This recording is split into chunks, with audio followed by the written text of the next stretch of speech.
ओम शांति। 17 मई 2022 बाबा के आज के महावाक्य हैं। बाबा समझाते, मीठे बच्चे, आधा कल्प तुमने जिस्मानी यात्राएं की, अब रूहानी यात्रा करो। घर बैठे बाप की याद में रहना, ये है वंडरफुल यात्रा। प्रश्न है, बाप को बच्चों की किस एक बात पर बहुत वंडर लगता है? बाबा समझाते, जिस जागीर के लिए बच्चों ने आधा कल्प धक्का खाया, पुकारते रहे, वे जागीर देने वाला जब आया है तब उनका बनकर भी फारकती दे देते हैं तो बाप को वंडर लगता है। बच्चे चलते चलते ऊंच चढ़ने के बजाय बिल्कुल नीचे गिर पड़ते हैं। ये भी कैसा वंडर है? बाबा को वंडर लगता है, जिसके लिए हमने आधा कल्प इतनी तपस्या की, जिसको इतना पुकारा, जब वो आकर हमें मिलते हैं तो बाबा कहते बाबा को छोड़कर चले जाते हैं, तो बाबा को भी वंडर लगता है। दूसरा प्रश्न है, किन बच्चों को बाप द्वारा बहुत अच्छी दक्षिणा मिलती है? बाबा समझाते, जो बाप के रचे हुए रुद्र यज्ञ की अच्छी संभाल करते हैं और सदा श्रीमत पर चलते हैं, उन्हें बाप द्वारा बहुत अच्छी दक्षिणा मिलती है। गीत है, हमारे तीर्थ न्यारे हैं। ओम शांति। रूहानी यात्रियों ने ये गीत सुना। तुम बच्चे हो रूहानी यात्री। वे जो यात्रा पर जाते हैं उनको कहा जाता है जिस्मानी यात्री। वे जिस्मानी यात्रा भी आधा कल्प चलती है। जन्म बाय जन्म तुम यात्राएं करते रहे हो। वे जिस्मानी यात्राएं करके फिर भी लौटकर घर में आ जाते हैं। तुम्हारी ये है रूहानी यात्रा। वे होते हैं जिस्मानी पंडे, तुम हो रूहानी पंडे। तुम पंडों का उस्ताद कौन है? निराकार परमपिता परमात्मा। उनको कहा जाता है पांडव सेना का आदि पिता। तुम जानते हो, हम देह अभिमानी थे, अभी बाप आकर देही अभिमानी बनाते हैं, आत्माओं को वापस घर ले जाने के लिए। अब तुम रूहानी यात्रा पर हो। इसमें कर्म इंद्रियों की बात नहीं रहती। यात्रा पर हमेशा पवित्र रहते हैं, फिर लौट कर आते हैं तो विकारी बन जाते हैं। यात्रा पर जाना भी गृहस्थियों को है। निवृत्ति मार्ग वास्तव में गृहस्थ धर्म से न्यारा है। यात्रा पर ले जाने वाले हमेशा ब्राह्मण होते हैं। गीत भी है, 4 धाम में फेरा किया परंतु फिर भी बाप से दूर रहे। अब बाप यात्रा पर ले जाने के लिए तुमको पवित्र बनाते हैं। मुक्ति धाम, जीवन मुक्ति धाम में ले जाएंगे। फिर इस पतित दुनिया में आना ही नहीं है। वे जिस्मानी तीर्थ करके फिर लौट आते हैं, आकर गंदे धंधे करते हैं। यात्रा पर क्रोध की भी मना करते हैं। खास वे टाइम पतित नहीं बनते। 4 धाम की यात्रा करने में 3-4 मास लग जाते हैं। अभी तुम जानते हो हम आत्माएं जा रही हैं। बाप का फरमान है, जितना हो सके मेरी याद में रहो। ये है मुक्ति धाम की यात्रा। तुम वहाँ जा रहे हो, वहाँ के रहवासी हो। बाप रोज़ रोज़ कहते हैं, मुझे याद करो तो विकर्म विनाश होंगे और तुम आगे जाते रहेंगे। घर बैठे तुम ये यात्रा करते हो तो वंडरफुल यात्रा हुई ना। जिस्मानी यात्रा पर तो बाबा कहते घर आदि छोड़कर पैदल चलना भी पड़ेगा, कहीं पहुँचेंगे तभी तो। लेकिन बाबा कहते ये रूहानी यात्रा कितनी वंडरफुल है।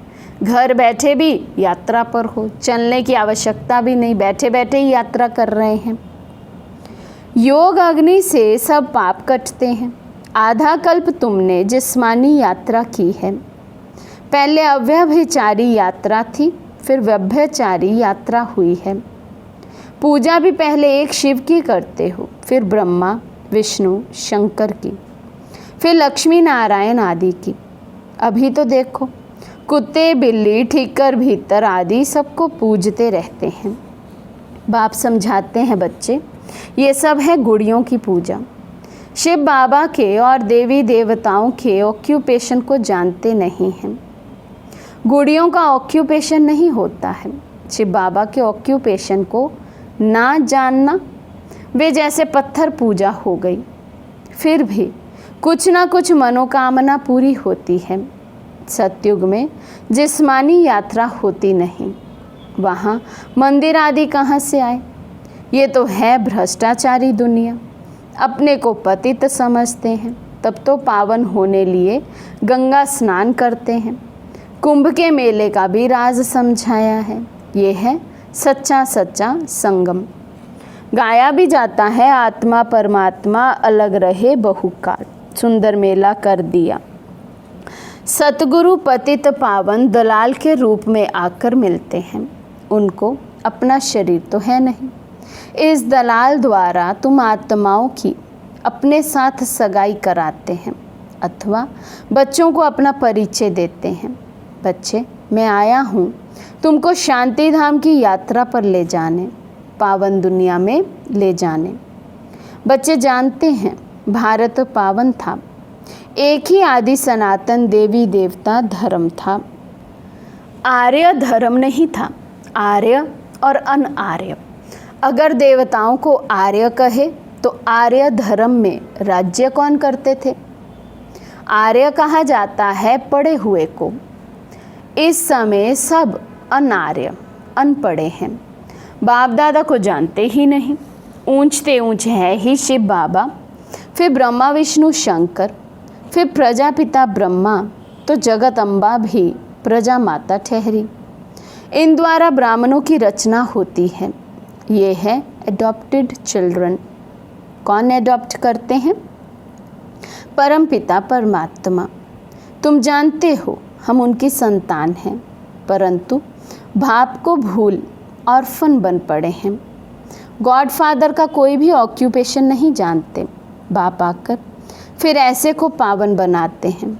बाप ही तुम बच्चों को पवित्रता की शिक्षा देते हैं। अब जहाँ जाना है उसको याद करना है। माया घड़ी घड़ी भुला देती है। युद्ध का मैदान है ना। तुम बाप के बनते हो, माया फिर अपना बनाती है।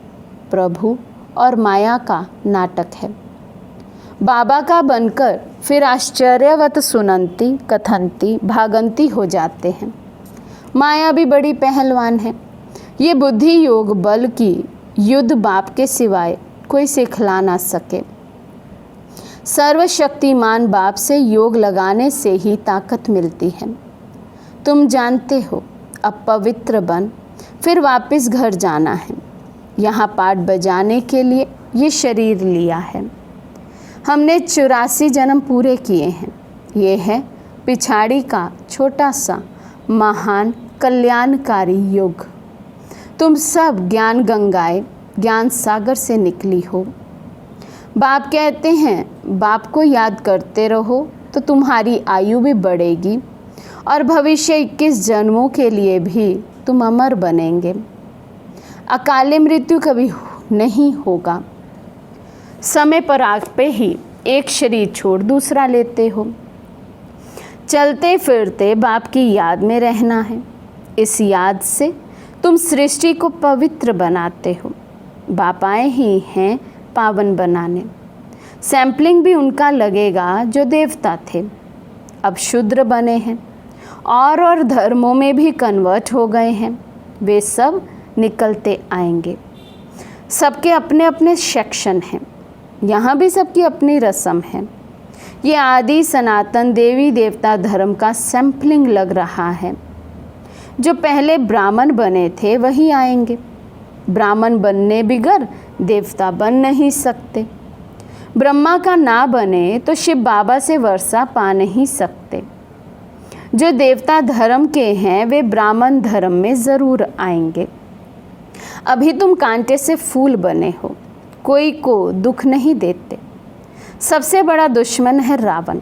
5 विकारों रूपी दुश्मन गुप्त है। आधा कल्प से सबको लड़ाकर गिराए पतित बना दिया है। अभी बाप ने यज्ञ रचा है। बेहद के बाप ने रुद्र ज्ञान यज्ञ रचा है, जिसमें सब स्वाहा करना है। जिस घोड़े पर आत्मा विराजमान है, नाम ही है राजस्व राजाई के लिए रुद्र ज्ञान यज्ञ। कितना बड़ा यज्ञ रचा है स्वर्ग की स्थापना के लिए। जानते हो अब ये दुनिया ट्रांसफ़र होनी है।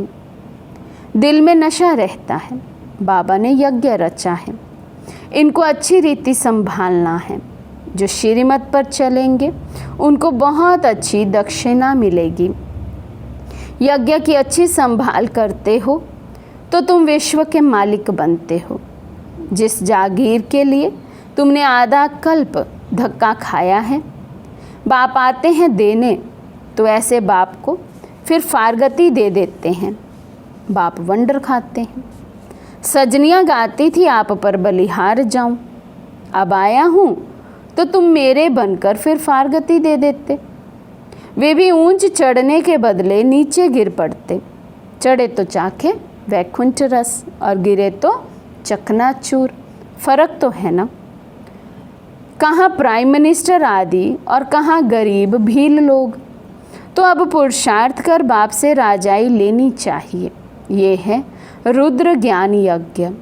इसमें नाम कृष्ण का डाल दिया है। भक्ति मार्ग के लिए ये सब चीज़ें शास्त्र आदि बने हुए हैं।